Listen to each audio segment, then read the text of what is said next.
ஒரு சாதனையாளருக்கு அவரை ஏற்றிவிடும் ஏணியாக ஒவ்வொரு சூழ்நிலையிலும் உற்சாக வார்த்தைகளை கூறி அவரை வளர்த்துவிட்டவர்கள் மிகவும் பாராட்டத்தக்கவர்கள். அவர்களின் பெயர்களெல்லாம் வெளியில் தெரியாவிட்டாலும் அவர்களின் சேவை பாராட்டத்தக்கது. மலை உச்சிக்கு செல்ல வேண்டும் என்று ஒரு சிங்கம் விரும்பியது. மலையுச்சிக்கு செல்லும் ஆசையில் மலையேறத் தொடங்கிய சிங்கம் பாதி தூரம் செல்லும் வழியில் களைப்படைய தொடங்கியது. நாம் கண்டிப்பாக மலையுச்சிக்கு செல்லத்தான் வேண்டுமா, இல்லை தரையில் இறங்கிவிடலாமா என்று சிந்திக்க ஆரம்பித்தது சிங்கம். அப்போது சிங்கத்தின் அருகில் குரங்கு ஒன்று வந்தது. சிங்கராஜாவே, பலமான யோசனையோ என்று கேட்டது.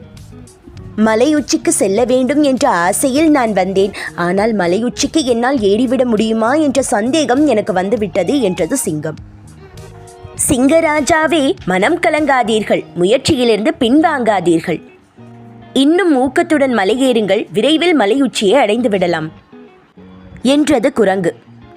இப்போது சிங்கம் உற்சாகத்துடன் மலையேறத் தொடங்கியது. சிறிது நேரத்தில் மலையுச்சியை அடைந்து விட்டது. அப்போது மலையுச்சியில் நரி நின்று கொண்டிருந்தது.